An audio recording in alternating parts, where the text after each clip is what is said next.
Good morning, friends. Let me wish a happy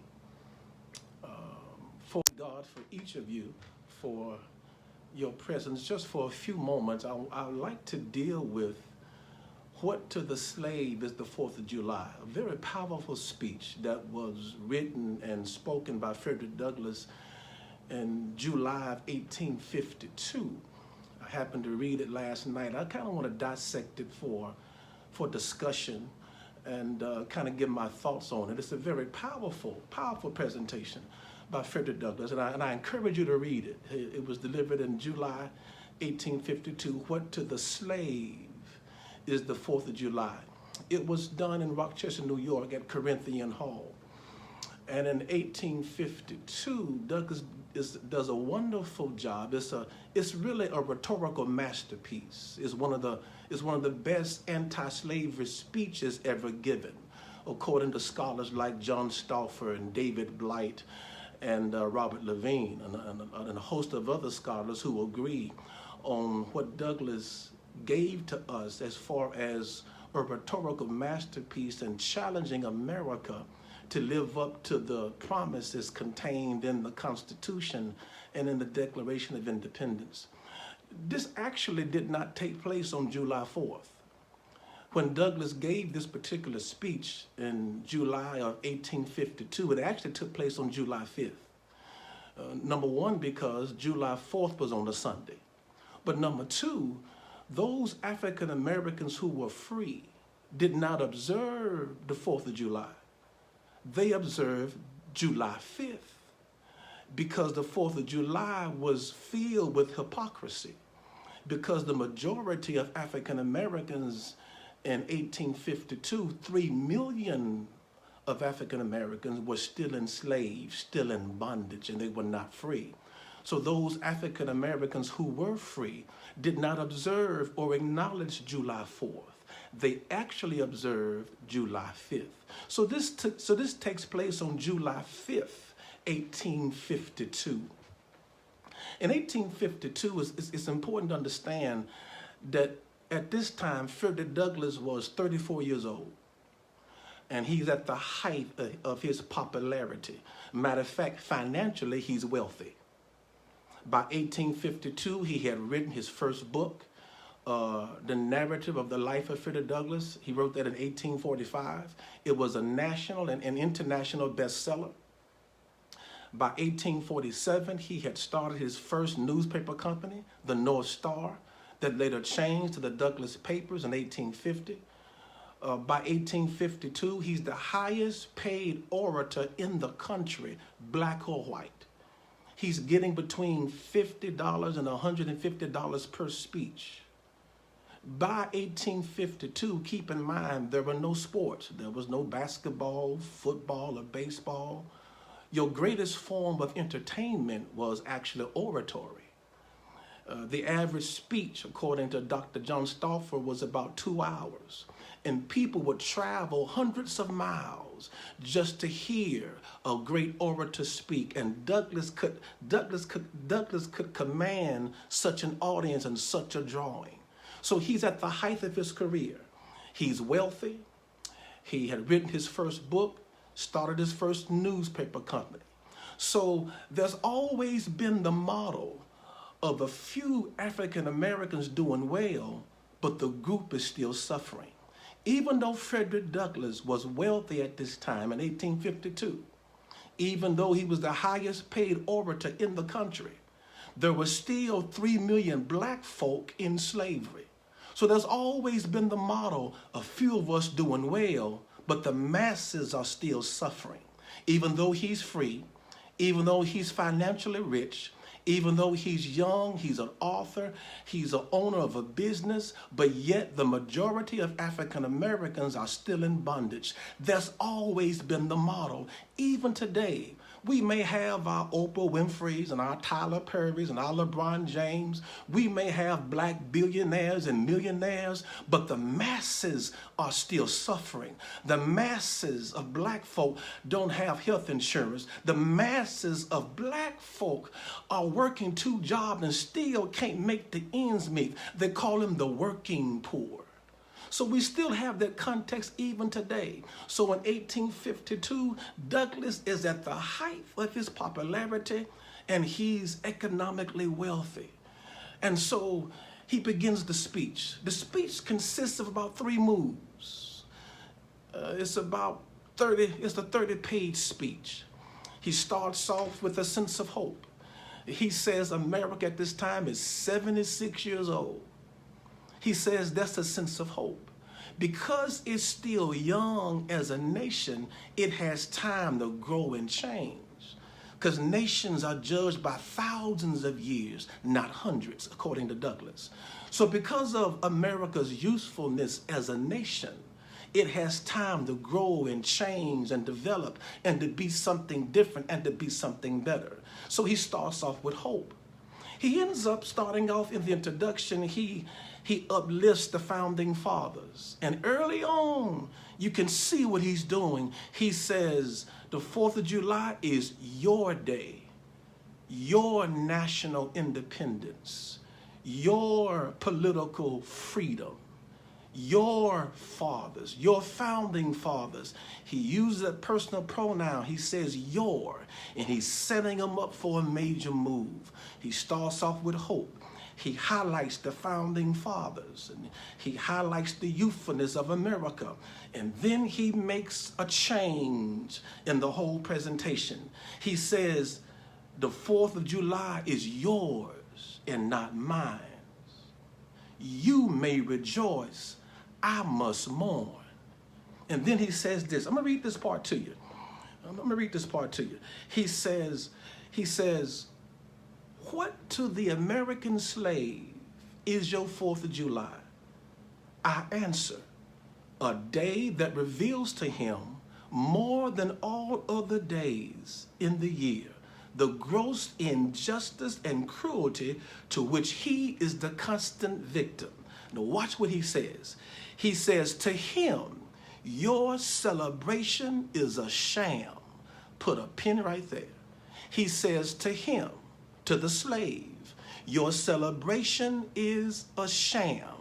He goes on to say, your celebration is bombast, fraud, deception, impiety, and hypocrisy. And when he says celebration, he means the 4th of July, the national anthem, and the flag. He says it's a sham, bombast, fraud, deception, impiety, and hypocrisy. Why?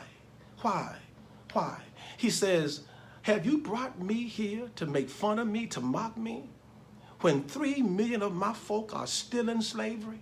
His point was this, and it's a major point here that he's making. We as Americans have a tendency to hide behind patriotism and use that as an excuse to ignore a major social problem. In 1852, America was hiding behind the 4th of July, hiding behind the celebration, hiding behind the flag, hiding behind the anthem, and ignoring a major social problem, slavery.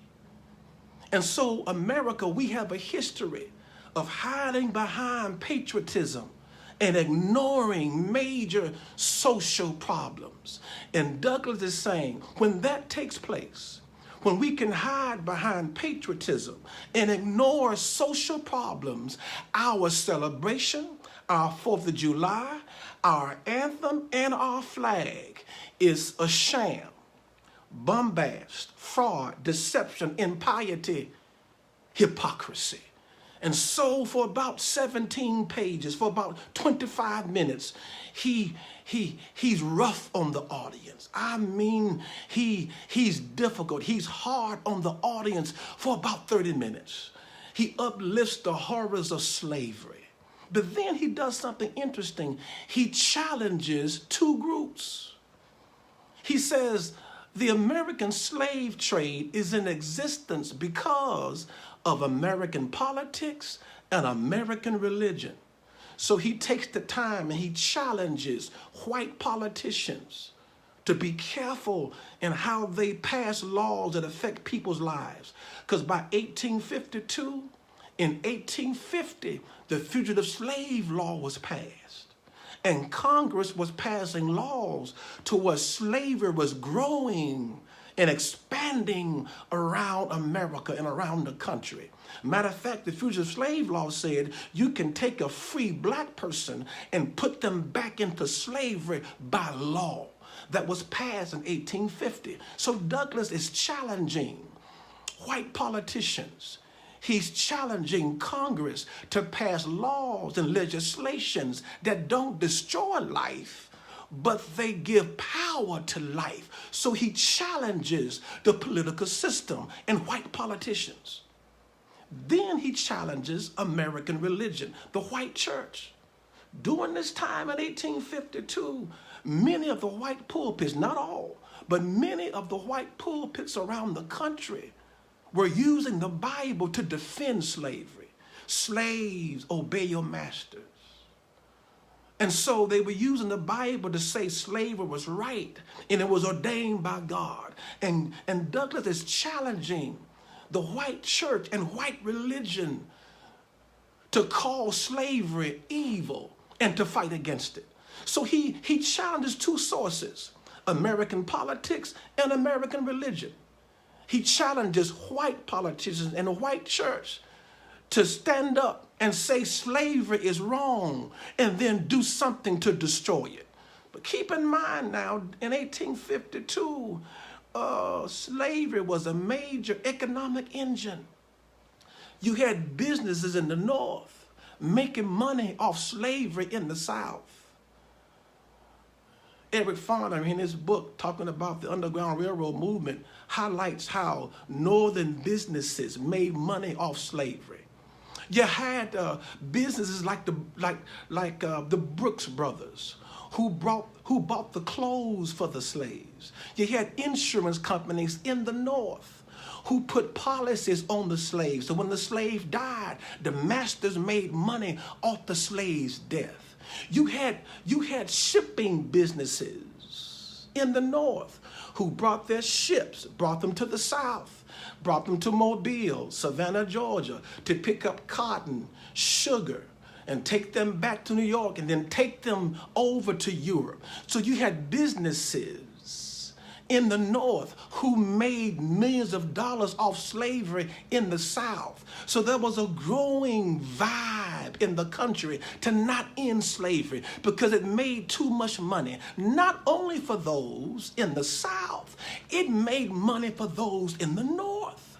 You had northern banks who financed the plantations in the South. So there was an economic relationship between the North and the South that did not want slavery to end. So Douglass is speaking truth to power. Douglass in this speech is speaking to white politicians and to the white church to stand up and say slavery is wrong and do something to end it.